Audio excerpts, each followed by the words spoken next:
Okay. And hey, I think we are live now.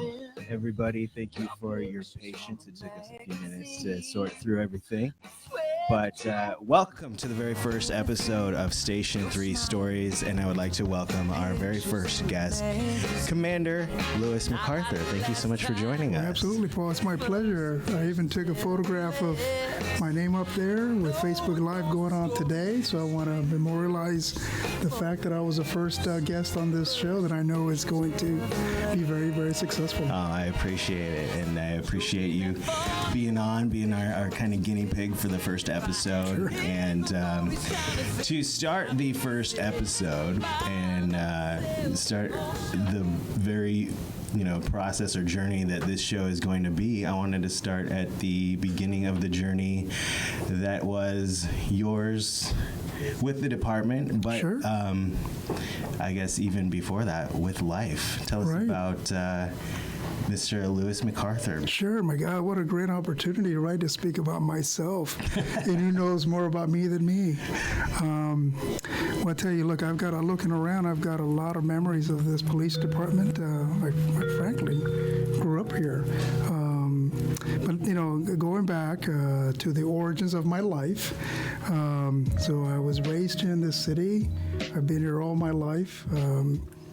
I grew up down in the south end of the city of Oxnard, but also lived in the early days of my life. I lived in Mexico with my grandmother, so that's why I'm fluent in Spanish. Spanish was actually my first language, so it was actually very challenging to start school here, not knowing English very well at first, but being able to overcome that.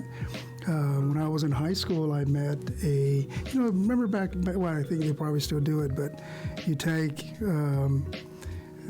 these like assessments to figure out like your profile, your character profile, some of your prevalent traits and things like that, or what kind of professions are best suited for you. Mm-hmm. So for me, it was to be a police officer, to get into an industry to help people. What grade was that in? And this was when I was a junior in high school. Okay. But, I've always had this fascination of being I was always intrigued by police officers. I would see the old diplomat cars go up and down my street. And I think like for any kid, right, wanting to be a policeman or a fireman is one of those things we always kind of dream about. So it was a dream of mine as well. So when you were growing up, what was your impression of police? Everybody, when they're kids, they're either taught or they have experiences at a young age that kind of shape and form their ideas of what a police officer does. How did you kind of view them when you were growing up? I actually had a very, very favorable view of police. I always have. I knew that they were the protectors, the guardians of all of us, and so I always had a lot of respect for policemen. It was something that was instilled in me and my family, but it's just something that when you see them depicted on television, they're always the ones that go in and rescue and help people and intervene to help people that are defenseless or can't really protect themselves. So I always had a very favorable view of police, and I didn't have a lot of contact with police growing up, except this one time, which I will tell you guys about this one time that I did. I was playing basketball at Larson School. I mean, it was something really insignificant. I was playing basketball at the time it had changed, Paul, and my friends and I were playing basketball there, and then I remember he was Officer Gary Loomis, and he was Robert Contreras, that came and really just called us over and said, "What do you guys think you're doing? You guys are bothering people that are trying to settle in for the night and go to sleep. You guys are out here bouncing the ball around, and you owe them an apology." Oh, no. So he made me apologize, and it really dumped me. He says, "Tomorrow morning you need to come out here, knock on the doors." And I even had, how many doors down do I need to go? And he says, "You need to go and knock on the doors and apologize to these people tomorrow morning." So I did that, and granted, I was the only one of my friends that actually showed up and knocked on doors, and people were like, "What are you doing, waking us up?" I said, "Well, the officer told me to come and apologize because apparently I was bouncing the ball till I was playing basketball when it got dark." Wow. So, but nonetheless, they were really nice, and so I had always a good impression of police, and it was something that I really thought I could be a police officer, and then especially here in Oxnard. Yeah. So to be a policeman was a dream come true for me. And we'll talk more about how you got there. Sure. It looks like, and I just want to let everyone know that is tuning in. Thank you for watching us live. We're going to save a few minutes at the end for our live Q&A. And speaking of which, some people are already commenting on here. It looks like Veronica says, "Hola, Officer McArthur. I used to be an explorer back in 97, 98. Carranzo is my last name then. Were you ever an explorer yourself? I was never an explorer. Hi, Veronica. I was never an explorer, but I know, going back to my story, so when I was in high school, I had this teacher that really had an impact. You know, she was cousins with an officer that worked here, Glenn Vello, and she said, "Look, if you want to be a police officer, why don't you go to the Oxnard Police Department?" And I know that they hire student trainees, and so I did. I came here when I was 16 years old and came here to our records department and met the managers and records then. There were Sally, Tilly, and Tina. They were the three managers here in records. And Margaret Tobin was the one that actually told me about the student trainee program.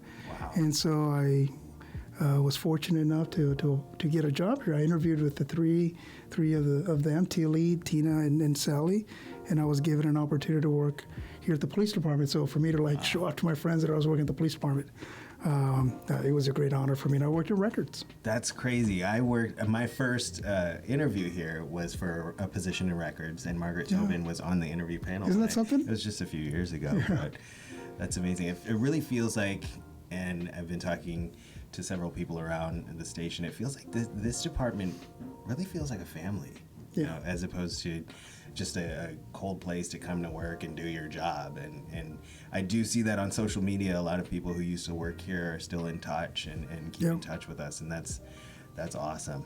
So you're working in records. How old were you? I was 16 years old. 16. How long were you there? So I was there until I was there for about a little over 2 years, and that's where I got more cemented in my idea to be a policeman.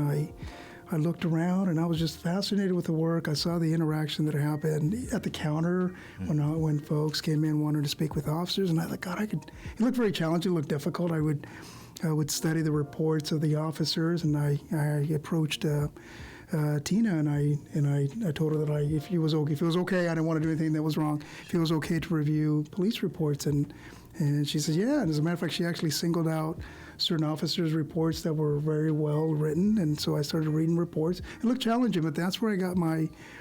I just was inspired to be a policeman. So when I turned 18, I applied to be a cadet. To be in traffic, and I interviewed. I remember who interviewed me as well, and was hired on by Randy Cole and Don Moville and Sergeant George Pultz that were here. Okay. And they gave me the opportunity to be a traffic cadet. Wow. So was that standard, higher in steps at that time? Was it you started in traffic and then you kind of moved up to police officer? It seemed that way because it wasn't automatic, it wasn't guaranteed, but I saw several that had been traffic cadets, and not all of them, but some of them were given the opportunity to then be police officers. And at that time, that's in the early, when I became a cop, it was in the early 90s, but it was very competitive to be a police officer. So I wanted to do everything I could. So, I went through the right process. I remember the excitement I felt when I passed the cadet test, and then the interview process that I went through.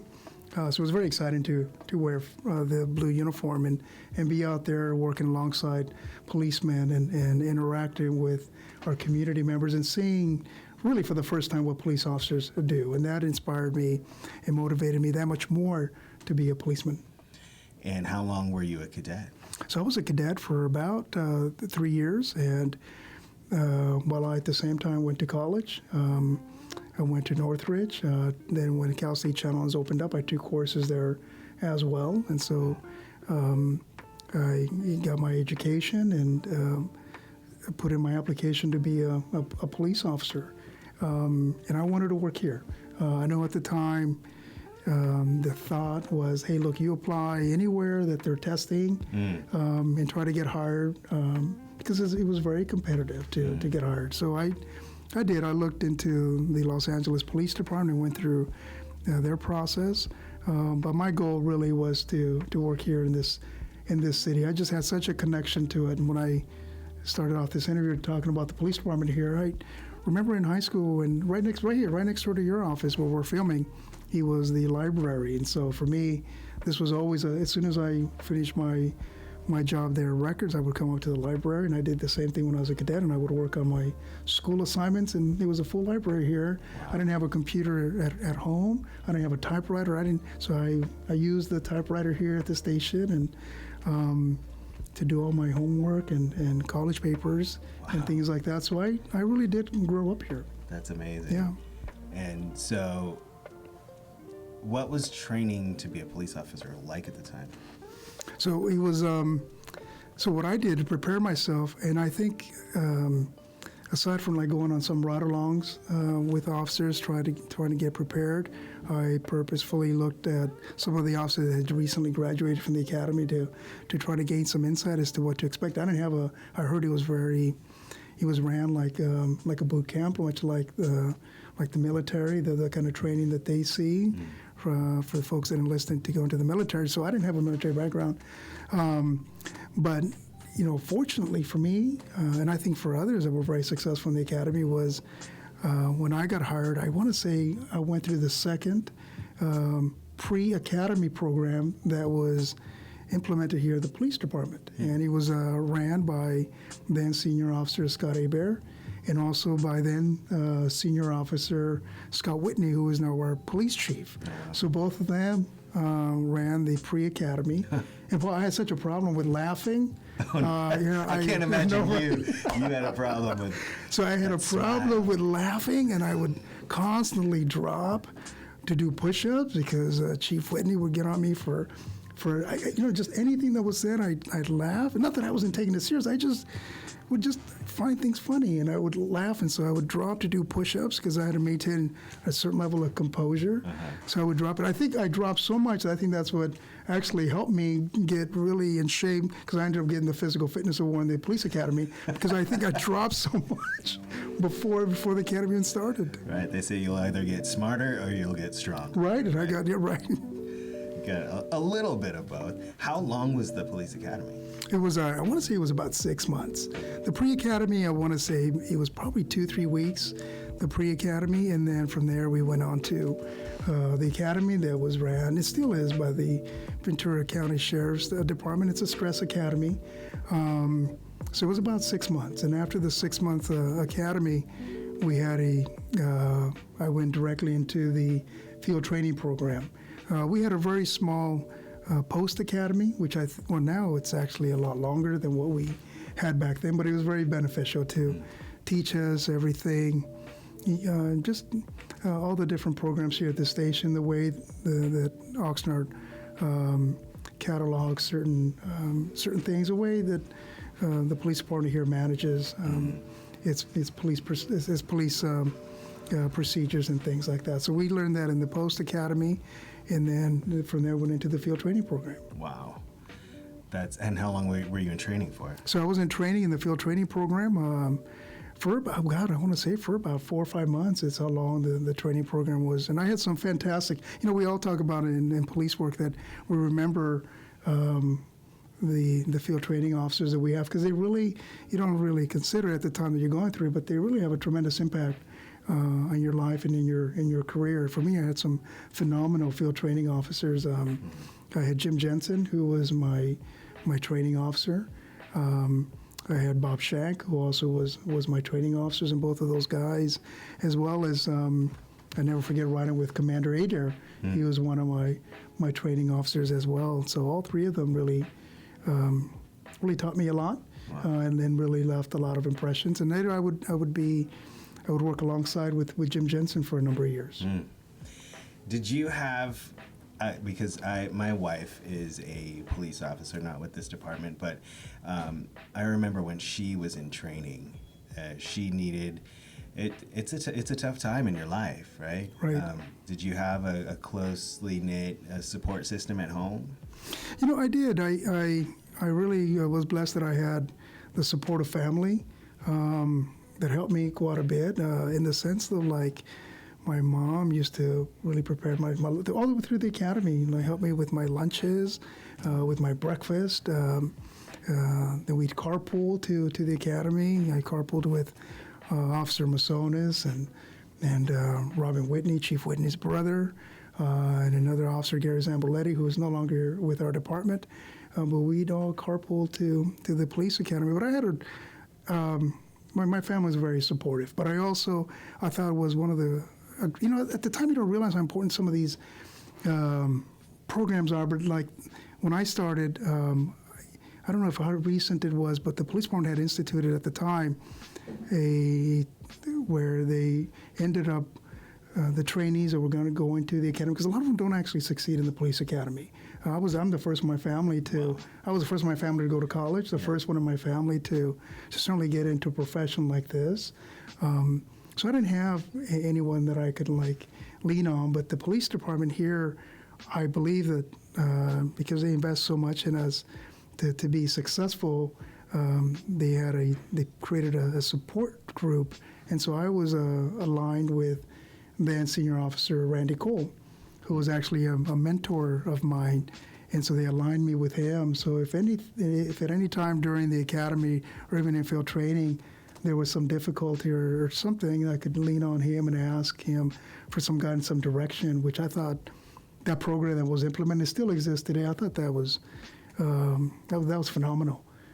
Because many of us, I'm sure, and it's not just unique to me, but many just don't have that background, right?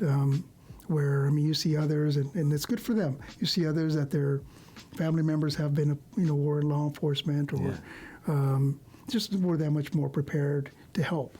And I didn't have that, so I was really happy the police department implemented a program like that was very supportive to people like myself. That's awesome. Yeah, I was going to ask, it doesn't seem like from your story you had a lot of family or anyone to look up to that was already in the department, like so many people do, right. go into law enforcement because it's a family thing. Right. So what was it that, other than the programs and the support, what was it that drove you to blaze these trails, especially in your family? And was there something just... Was it just natural? You were born with just this leadership inside? I always wanted to help people. And that's just, I know it sounds a little corny to say, but that's really the truth. I wanted to help people. I'm one that is just, I think one of my character traits is I have a lot of compassion for people. Even growing up, I remember there was a bully in the street that would want to set up fights with other kids in the neighborhood, and a couple of them could clearly tell they had some mental deficiencies. But it's like few of them got a kick out of just seeing others fight, and I was always the one that intervened, that didn't want to see that. Even growing up playing soccer or basketball, I was always the one that intervened when there was some conflict in the field or on the court. So I just always had that. I just always wanted it to help people. So when I got here to the police department, I can't say enough of how fortunate I was that this department believed in me enough to allow me to be a policeman. I'm indebted to this city and to this organization because everything I have and everything I enjoy, it's certainly my effort, but a department that really has no obligation, even back then, to give somebody like me an opportunity to be a policeman. So I never at all take that for granted. That is awesome. It seems like a perfect fit on both sides. We're about halfway through our show here. I wanted to take a quick minute to tell you all about a couple of things that are coming up, especially next week on Wednesday night here at the station. We're having our Santa at the Station event. It's our holiday event. It's, as I mentioned, next Wednesday, December 11th. It's from 5 p.m. to 8 p.m. And we're going to have Santa out there to take some pictures. We're going to have a whole bunch of fun stuff like popcorn and hot chocolate for the kids and some real snow in the parking lot to do a little sledding. It's something we've been doing the last few years, and it's always such a blast. So if you can, please come on out. And I just want to thank real quick our sponsors for that event. That's so far Four-Way Meat Market, Costco, Centra Group, Oxnard Special Populations, and Lakeshore Learning Center. If you want to help sponsor this event as well, go ahead and contact us here at the police station. We'd love to get you involved as well. I also wanted to mention quickly that today, December 2nd, is the 26th anniversary of the death of one of our officers, Detective James E. O'Brien. James was tragically shot and killed during a vehicle pursuit following a shooting rampage at the EDD office in Oxnard. Jim, or as they called him, OB, he was widely known as OB, was well-respected and a dedicated officer who had a reputation as a cop's cop. You don't have to look any further than the day of his death to realize his dedication to the city of Oxnard and our profession. When the call went out for the shooting incident at the EDD, Jim responded without hesitation. And what made his response so unique is that he was on his day off. He'd stopped by the station to take care of some things and went without regard of his own safety. He immediately just responded. He's survived by his wife, Leslie, his son, Sean, and daughter, Katie. So every year on December 2nd, we take a moment to remember him and reflect on the ultimate sacrifice he made. It's just unbelievable. And getting into this line of work is kind of what we're going to talk about next. When you got finished with your training and you went out on your own for the first time, what was that like? Oh, it was exciting. It was almost surreal to be able to go out there and drive a police car. And I've got to admit, I remember driving through some residential streets and just turning on the lights, right, seeing the red and blue lights, and just taking it in that I have. Here I am in full uniform, driving my own black and white police car. So I was very, very excited. But I always kept in mind that here we are in uniform, and we're public servants. We're here sworn to protect and help people. And I always understood that the decisions we make, even as simple as giving somebody a ticket, carries a significant impact to someone. So I always was guided on the principle that whatever action I took, it was an action that I could, that it just made sense, and that it was the right decision or the right action to take. Wow. And we're going to get into a couple of your favorite stories from on the job real quick. But I wanted to invite everyone here in the comment section on the video, if you have any questions for Commander McArthur. As I mentioned, we're going to try to take a couple minutes at the end of the show and answer those here live. And I just can't wait to hear. So what is the funniest thing that happened to you on the job that you can remember?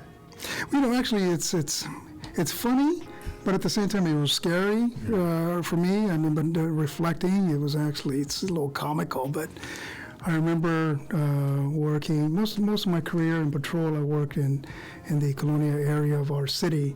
I remember seeing what I perceived to be like a hand-to-hand, like a drug transaction, or maybe even prostitution, a solicitation for prostitution. I couldn't decipher what was happening. I just knew that there was something that was not right. So I went to stop the person, and he ran.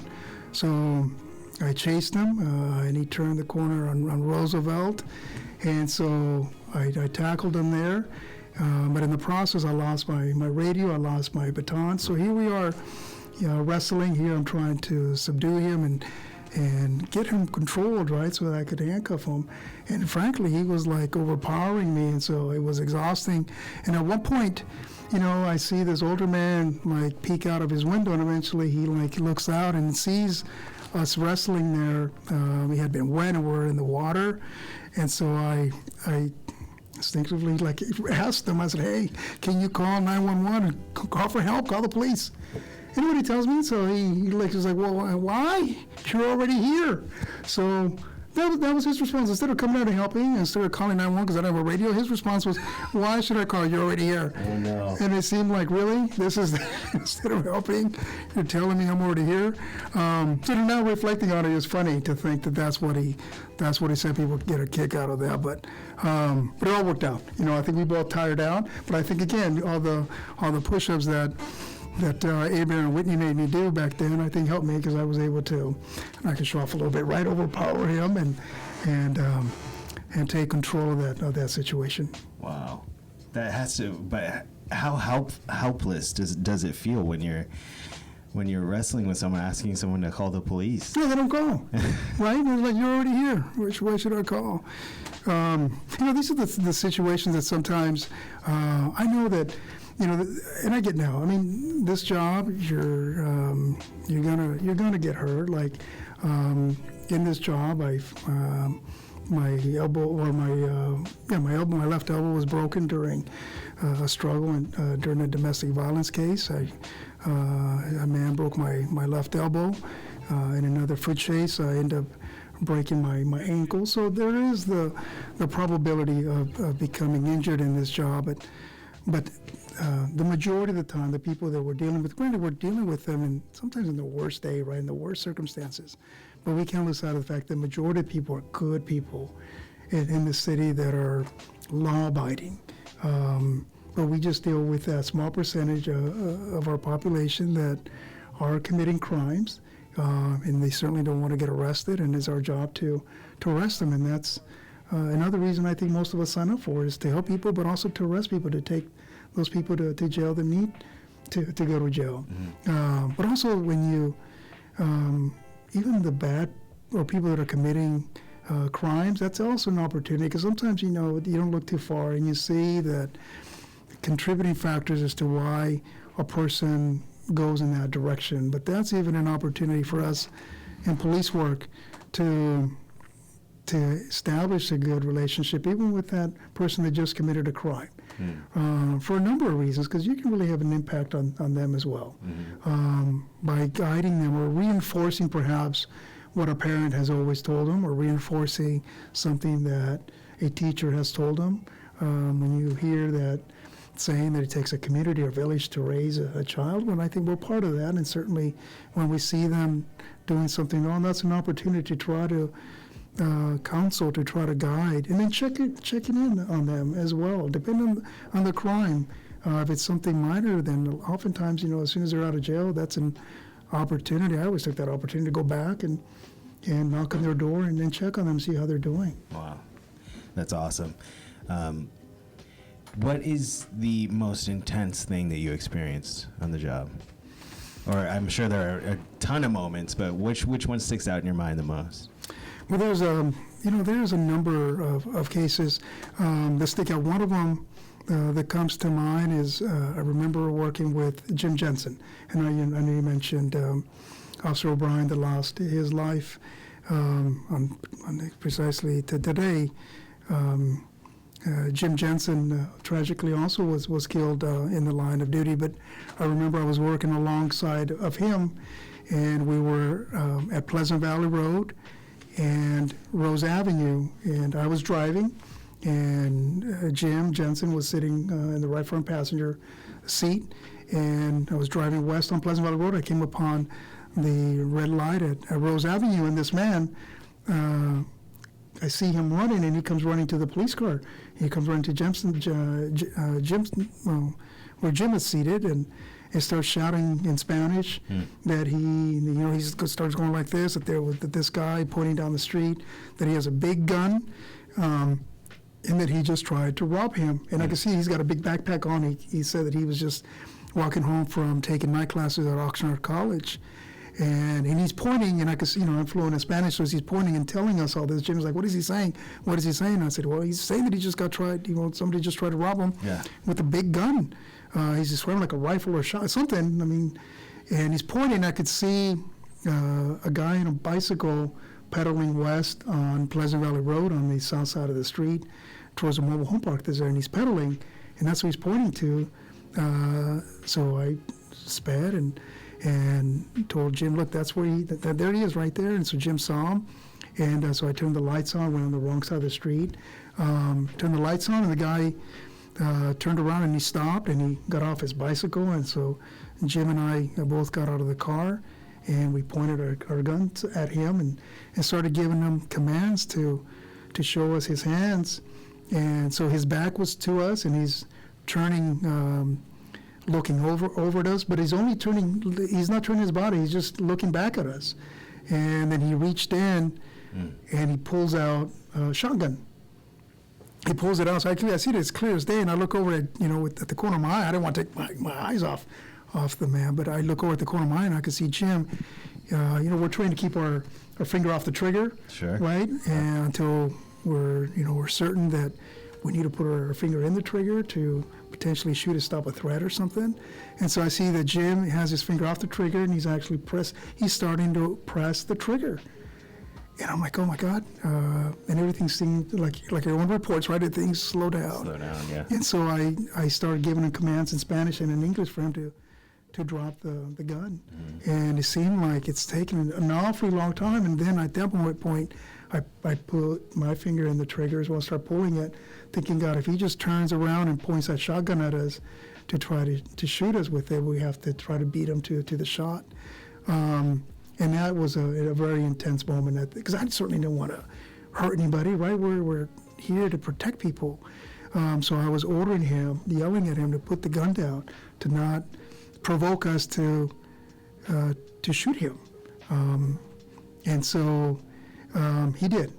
He looked over a couple of times, he looked back, and he looked down, and he looked back at us, and then what he does is he just throws the shotgun. Wow. And then from there, we were able to arrest him. But I always wonder, like, as is often the case, if someone is drugged or impaired by alcohol, you wonder how he may have reacted. He may not have had the sense not to point the gun at us or turn around. Right. But the fact that he had at least it is all his faculties there to know that we had the guns pointed at him. I think he was considering it. And later, when I ended up speaking with him, he said he was at a really low point in his life, and that's why he was robbing this person. He was watching people leaving Oxnard College. And when I told him what he considered doing, he said he considered shooting it out with Jim and I because he was feeling hopelessness. Mm-hmm. And so it was almost one of those things where he was going to be the suicide by cop. So I'm glad he made the right decision because we certainly don't want to take somebody's life, right? We're here to help. But that was a very intense for both of us, for both Jim and I. Yeah. I'm glad it turned out the way it did and not the alternative. All right, yeah. We got just a few more minutes here, and then we're going to get to these questions. It looks like we've gotten at least one question here for you, and someone you know asked it. Someone I know you know asked it for sure. But I just want to kind of fast forward. We've talked about a couple of the experiences you had, real memorable. Tell me about Tell me about the road from being on patrol to where you are now as a commander.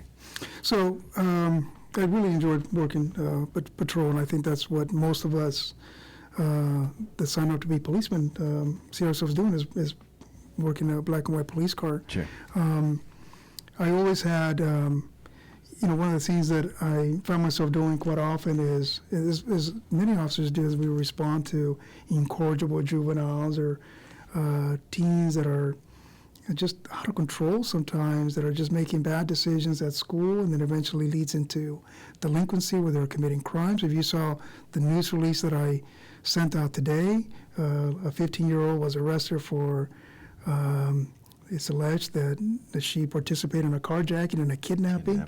And so I saw that with some regularity, a lot of teens became involved in gangs and in criminal activity. So I started mentoring some teens. Eventually I learned of boot camps such as the Grizzly Boot Camp, for example, where I helped sponsor and advocate for kids to go there. And that's what actually led me into working with kids. After spending a considerable amount of time as a senior and as a B coordinator in Colonia.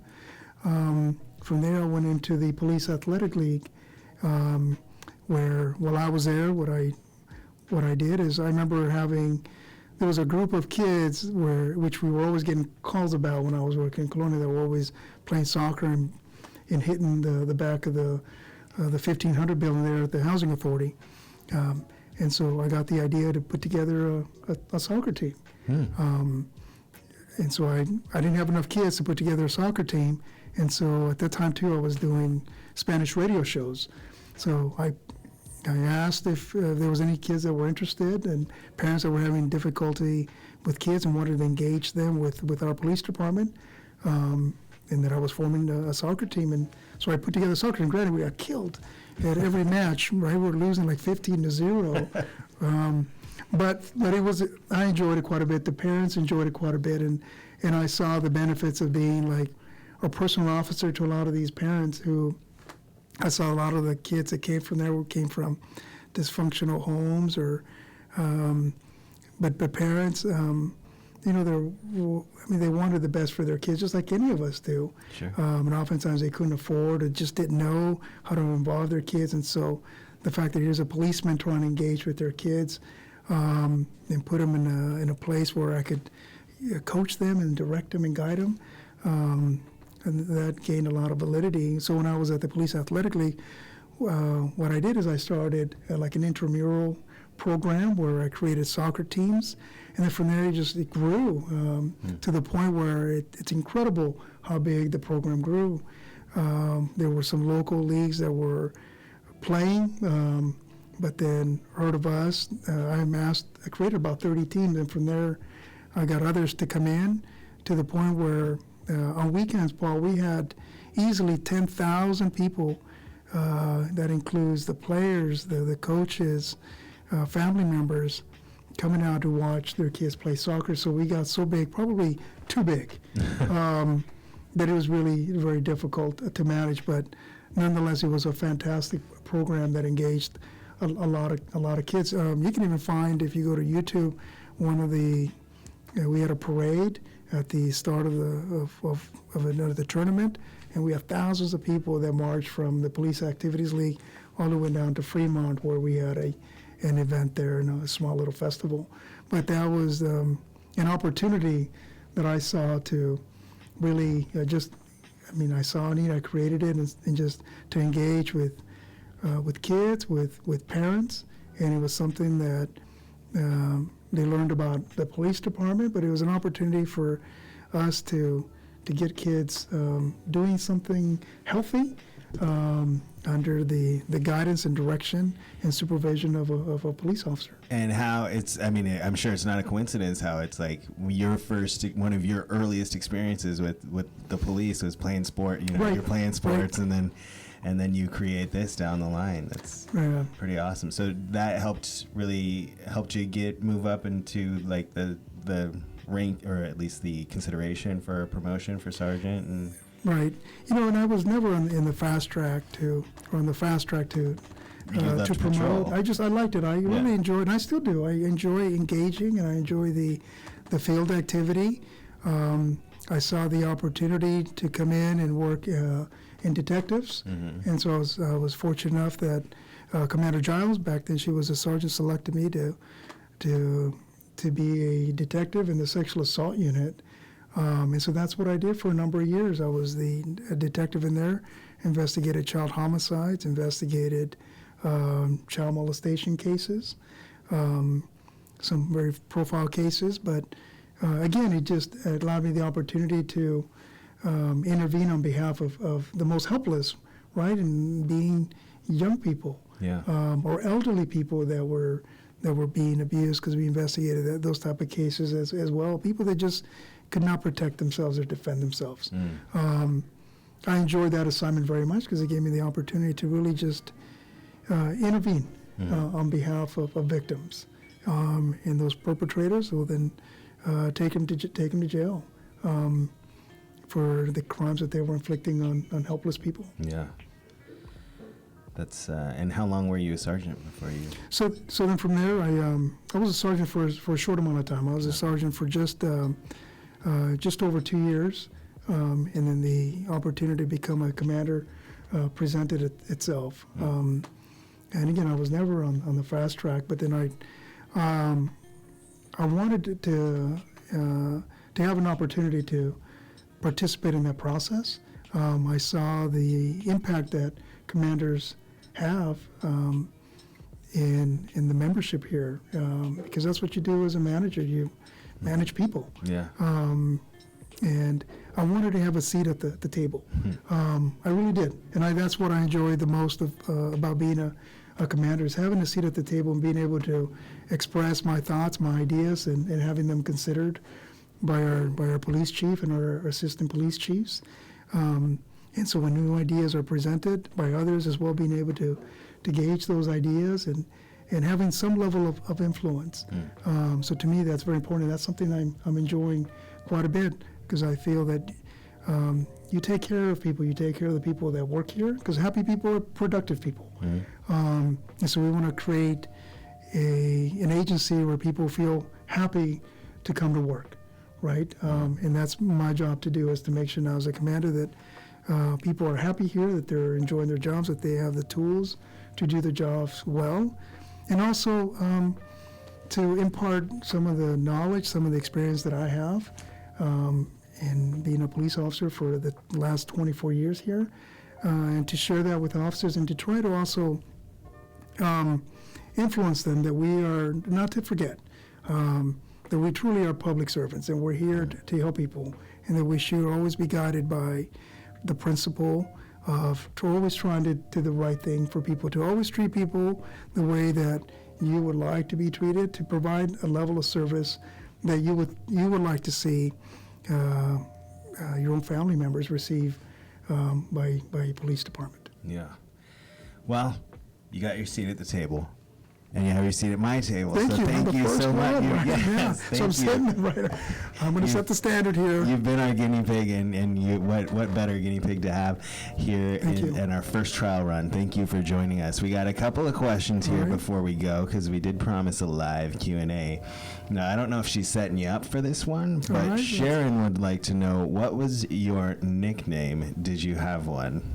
If you don't want to say, I've had a couple. I've had a couple nicknames. I thought she was setting you up. Yeah, I think she's setting me up. You know what? I don't know which one she's referring to, but I know when I was a detective, they called me the Father, simply because I had I got a reputation in the district attorney's office, as well as here in our department, that I was always one to be able to elicit confessions from suspects, right? I mean, I spent hours during interrogations and interviews, and so being able to elicit a confession, and so that's where that nickname came from. I hope that's the one she's referring to, right?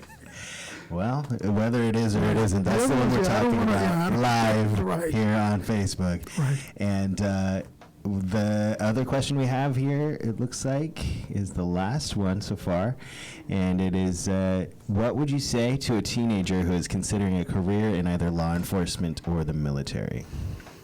Well, if it's either or, I mean, you can't go wrong with the military if you want to do that early on. Definitely get that experience. I would certainly push you, if you have an interest in being a police officer, to get your education out of the way, and certainly get into this profession. It's a very rewarding profession to get into. You have a tremendous amount of influence as a policeman. So if you've got the right character traits and you want to do good for your community, and I know that often sounds corny sometimes to say that, but we truly are public servants, and you have that opportunity, especially if you are considering us as an agency. I can tell you, being on the inside, we are very progressive in what we're doing. We understand the challenges that we have, but I think that we have the right leadership in place, where I think a lot of good things are happening, and I think we're right at the cutting edge of that, including like this program, for example. Right, we're doing a lot to try to engage with people, because we don't forget that our role here is to protect people. Absolutely, and goodness, I can't thank you enough for being here with us. I really appreciate it. Thank you. And Oxnard, everybody out there watching, thank you so much for spending a little bit of time with us, hearing the story of Commander Lewis Mcarthur here. And I hope you'll tune in to future episodes.